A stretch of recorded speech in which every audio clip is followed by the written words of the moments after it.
ರಾಯಣ್ಣರನ್ನ ರಣರಂಗದಲ್ಲಿ ಎದುರಿಸುವ ತಾಕತ್ತು ಬ್ರಿಟಿಷ್ ಸೈನ್ಯಕ್ಕೆ ಇರಲಿಲ್ಲ. ಅದಕ್ಕೆ ಅವರು ಆಯ್ದುಕೊಂಡಿದ್ದು ಕುತಂತ್ರ. ತನ್ನವರೇ ಆದ ದೇಶದ್ರೋಹಿಗಳು ರಾಯಣ್ಣ ಸ್ನಾನ ಮಾಡುತ್ತಿರುವಾಗ ಕೈಯಲ್ಲಿ ಆಯುಧವಿಲ್ಲದ ಸಮಯದಲ್ಲಿ ಅತಿಕ್ರಮಣ ಮಾಡುತ್ತಾರೆ. ಹೀಗಾಗಿ ಆ ಅಪ್ರತಿಮ ವೀರರನ್ನ ಸೆರೆ ಹಿಡಿದ ಬ್ರಿಟಿಷರು ಆತನನ್ನ ಕಂಡರೆ ಎಷ್ಟು ಹೆದರುತ್ತಿದ್ದರೆಂದ್ರೆ ತಡ ಮಾಡದೆ ಮರಣದಂಡನೆಯನ್ನ ಘೋಷಿಸುತ್ತಾರೆ. ಅದು ಜನವರಿ 26, 1831. ಇಡೀ ನಂದಗಡ ಸ್ತಬ್ಧವಾಗಿತ್ತು. ನೇಣುಗಂಬದ ಹಗ್ಗ ರಾಯಣ್ಣನ ಕೊರಳಿಗೆ ಸಿದ್ಧವಾಗಿತ್ತು.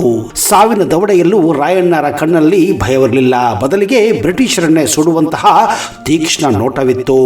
ನೇಣಿಗೇರುವ ಮೊದಲು ರಾಯಣ್ಣ ಸಿಂಹದಂತೆ ಗುಡುಗಿದ್ದು ಹೀಗಿತ್ತು: ನನ್ನನ್ನ ನೇಣಿಗೆ ಹಾಕಬಹುದು, ಆದರೆ ಈ ಮಣ್ಣಿನ ಪ್ರತಿ ಕಣದಿಂದಲೂ ಸಾವಿರಾರು ರಾಯಣ್ಣರು ಹುಟ್ಟಿ ಬರುತ್ತಾರೆ. ಮುಂದಿನ ಜನ್ಮದಲ್ಲೂ ಇದೇ ಮಣ್ಣಿನಲ್ಲಿ ಹುಟ್ಟಿ ಈ ದೇಶದಿಂದ ಓಡಿಸಲಿಲ್ಲ ಅಂದ್ರೆ ನಾನು ಸಂಗೊಳ್ಳಿ ರಾಯಣ್ಣನೇ ಅಲ್ಲ ಅನ್ನುವ ಮಾತನ್ನ ನುಡಿದಿದ್ದರು.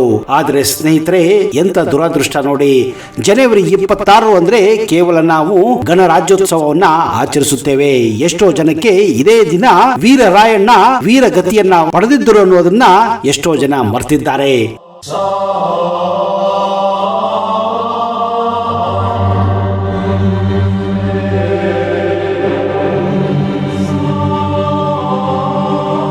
ನಿನ್ನ ಕೊನೆಯ ಆಸೆ ಏನು? ಅಣ್ತಂದಿರ, ಅಕ್ಕಂಗಿರ, ತಂದೆ ತಾಯಂದಿರ, ನಿಮ್ಮ ಅಭಿಮಾನಕ್ಕ ನಾ ಕೈ ಜೋಡಿಸ್ತೀನಿ. ಅದು 1830 ಏಪ್ರಿಲ್ 8. ಖಾನಾಪುರ ಹತ್ತಿರ ಕಾರ್ಯಾಚರಣೆ ಒಂದ ನಂತರ ರಾಯಣ್ಣ ಕಾಡಿನ ಮಧ್ಯದಲ್ಲಿ ಹರಿಯುತ್ತಿದ್ದ ನದಿಯಲ್ಲಿ ತನ್ನ ರಕ್ತಸಿಕ್ತವಾದ ಖಡ್ಗವನ್ನು ತೊಳೆದು ಸ್ನಾನ ಮಾಡಲು ತಯಾರಾಗಿದ್ದರು. ಆ ವೇಳೆ ರಾಯಣ್ಣನ ಜೊತೆ ಇದ್ದವನು ಲಕ್ಷ್ಮಣ. ಪೂರ್ವ ನಿಯೋಜಿತಂತೆ ಅಲ್ಲಿ ರಾಯಣ್ಣನ ಆಪ್ತರಾರರು ಬಾರದಂತೆ ಮಾಡಲಾಗಿತ್ತು. ರಾಯಣ್ಣ ತನ್ನ ಕತ್ತಿಯನ್ನು ಬಾಯಲ್ಲಿ ಕಚ್ಚಿಕೊಂಡು ಈಜುವುದನ್ನ ನೋಡಿದ ಲಕ್ಷ್ಮಣ ರಾಯಣ್ಣನ ಖಡ್ಗವನ್ನು ಉಪಾಯದಿಂದ ತನ್ನ ಕಡೆ ಪಡೆದುಕೊಂಡು ನಿರಾಯುಧ ಆಗುವಂತೆ ಮಾಡಿಬಿಟ್ಟನು.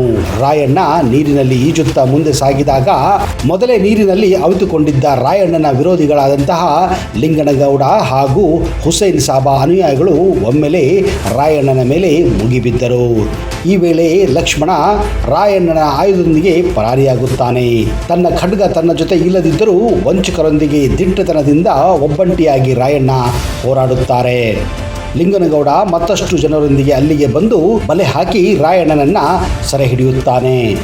ಬಂಧಿತ ರಾಯಣ್ಣನನ್ನು ಧಾರವಾಡದ ಜೈಲಿಗೆ ಕಳಿಸಲಾಗುತ್ತದೆ. ಹೀಗೆ ರಾಯಣ್ಣನನ್ನ ಮೋಸದಿಂದ ಅವನ ಆಪ್ತರೇ ಅವನನ್ನು ಹಿಡಿದುಕೊಡುತ್ತಾರೆ.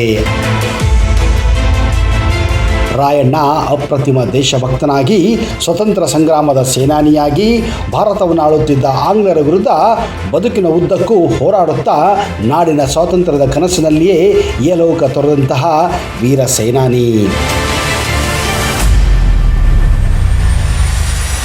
ಕಿತ್ತೂರಿನ ವೀರ ವನಿತೆ ರಾಣಿ ಚೆನ್ನಮ್ಮಳ ಬಲಗೈ ಭಂಟನಾಗಿ ಕಿತ್ತೂರು ಸಂಸ್ಥಾನದ ಕ್ರಾಂತಿ ಹರಿಕರನಾಗಿ ಇತಿಹಾಸ ಪುಟದಲ್ಲಿ ಗುರುತಿಸಿಕೊಂಡವರೇ ರಾಯಣ್ಣ, ಸಂಗೊಳ್ಳಿ ರಾಯಣ್ಣ.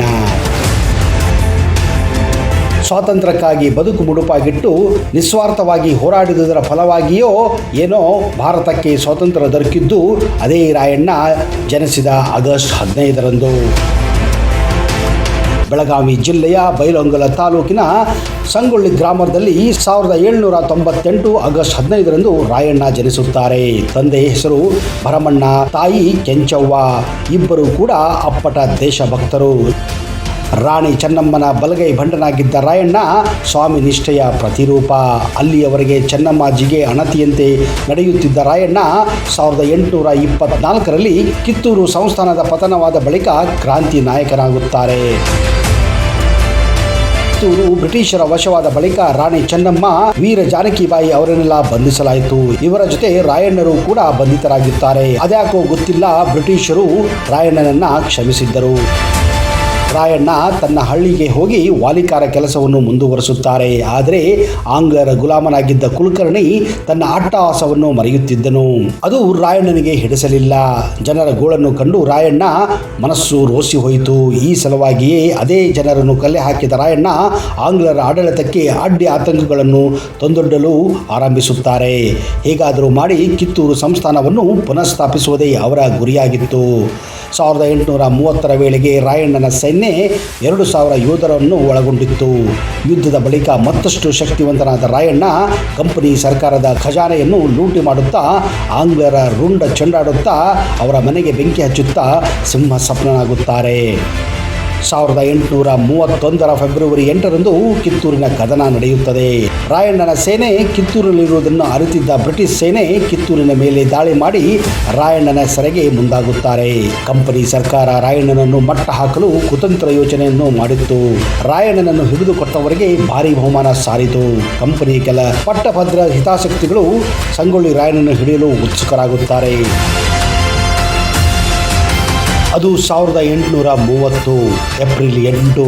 ಖಾನಾಪುರ ಹತ್ತಿರ ಕಾರ್ಯಾಚರಣೆ ಒಂದ ನಂತರ ರಾಯಣ್ಣ ಕಾಡಿನ ಮಧ್ಯದಲ್ಲಿ ಹರಿಯುತ್ತಿದ್ದ ನದಿಯಲ್ಲಿ ತನ್ನ ರಕ್ತಸಿಕ್ತವಾದ ಖಡ್ಗವನ್ನು ತೊಳೆದು ಸ್ನಾನ ಮಾಡಲು ತಯಾರಾಗಿದ್ದರು. ಆ ವೇಳೆ ರಾಯಣ್ಣನ ಜೊತೆ ಇದ್ದವನು ಲಕ್ಷ್ಮಣ. ಪೂರ್ವ ನಿಯೋಜಿತಂತೆ ಅಲ್ಲಿ ರಾಯಣ್ಣನ ಆಪ್ತರಾರರು ಬಾರದಂತೆ ಮಾಡಲಾಗಿತ್ತು. ರಾಯಣ್ಣ ತನ್ನ ಕತ್ತಿಯನ್ನು ಬಾಯಲ್ಲಿ ಕಚ್ಚಿಕೊಂಡು ಈಜುವುದನ್ನು ನೋಡಿದ ಲಕ್ಷ್ಮಣ ರಾಯಣ್ಣನ ಖಡ್ಗವನ್ನು ಉಪಾಯದಿಂದ ತನ್ನ ಕಡೆ ಪಡೆದುಕೊಂಡು ನಿರಾಯುಧ ಆಗುವಂತೆ ಮಾಡಿಬಿಟ್ಟನು. ರಾಯಣ್ಣ ನೀರಿನಲ್ಲಿ ಈಜುತ್ತಾ ಮುಂದೆ ಸಾಗಿದಾಗ ಮೊದಲೇ ನೀರಿನಲ್ಲಿ ಅವಿತುಕೊಂಡಿದ್ದ ರಾಯಣ್ಣನ ವಿರೋಧಿಗಳಾದಂತಹ ಲಿಂಗನಗೌಡ ಹಾಗೂ ಹುಸೇನ್ ಸಾಬಾ ಅನುಯಾಯಿಗಳು ಒಮ್ಮೆಲೆ ರಾಯಣ್ಣನ ಮೇಲೆ ಮುಗಿಬಿದ್ದರು. ಈ ವೇಳೆ ಲಕ್ಷ್ಮಣ ರಾಯಣ್ಣನ ಆಯುಧದೊಂದಿಗೆ ಪರಾರಿಯಾಗುತ್ತಾನೆ. ತನ್ನ ಖಡ್ಗ ತನ್ನ ಜೊತೆ ಇಲ್ಲದಿದ್ದರೂ ವಂಚಕರೊಂದಿಗೆ ದಿಟ್ಟತನದಿಂದ ಒಬ್ಬಂಟಿಯಾಗಿ ರಾಯಣ್ಣ ಹೋರಾಡುತ್ತಾರೆ.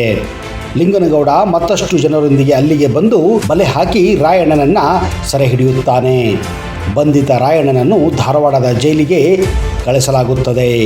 ಹೀಗೆ ರಾಯಣ್ಣನನ್ನ ಮೋಸದಿಂದ ಅವನ ಆಪ್ತರೇ ಅವನನ್ನು ಹಿಡಿದುಕೊಡುತ್ತಾರೆ. ಆದರೆ 1830 ಏಪ್ರಿಲ್ 24ರಂದು ಪ್ರಾಥಮಿಕ ವಿಚಾರಣೆ ನಡೆಯುತ್ತದೆ. ವಿಶೇಷ ನ್ಯಾಯಾಲಯವನ್ನು ನಡೆಸಿದ ಕಮಿಷನರ್ ಎಲ್ಲ ಗಲಭೆಗಳಿಗೆ ರಾಯಣ್ಣನೇ ಕಾರಣವೆಂದು ಅವನಿಗೂ ಹಾಗೂ ಅವನ 13 ಜನ ಆಪ್ತರನ್ನು ಗಲ್ಲು ಶಿಕ್ಷೆ ವಿಧಿಸುತ್ತಾರೆ. ತನ್ನ ಮೆಚ್ಚಿನ ತಾಣವಾದ ನಂದಗಡದಲ್ಲಿ ಶಿಕ್ಷೆ ವಿಧಿಸುವಂತೆ ರಾಯಣ್ಣ ಕೇಳಿಕೊಳ್ಳುತ್ತಾನೆ.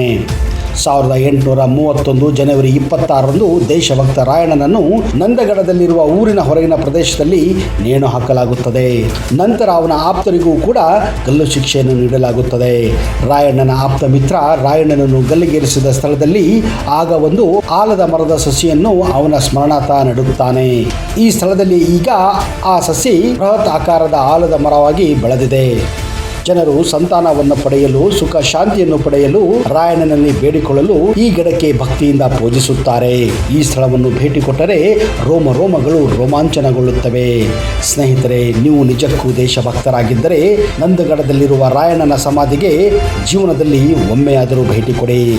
ಅಂದ ಹಾಗೆ ನಂದಗಡ ತಾಲೂಕು ನಗರವಾದಂತಹ ಖಾನಾಪುರದಿಂದ 24 ಕಿಲೋಮೀಟರ್ ದೂರದಲ್ಲಿದ್ದರೆ, ಜಿಲ್ಲಾ ಕೇಂದ್ರವಾದ ಬೆಳಗಾವಿಯಿಂದ 38 ಕಿಲೋಮೀಟರ್ ದೂರದಲ್ಲಿದೆ. ಹಾಗೆಯೇ ರಾಣಿ ಚೆನ್ನಮ್ಮನ ಕಿತ್ತೂರಿನಿಂದ 28 ಕಿಲೋಮೀಟರ್ ದೂರದಲ್ಲಿದ್ದರೆ, ಧಾರವಾಡದಿಂದ ಕೇವಲ 58 ಕಿಲೋಮೀಟರ್ ದೂರದಲ್ಲಿದೆ.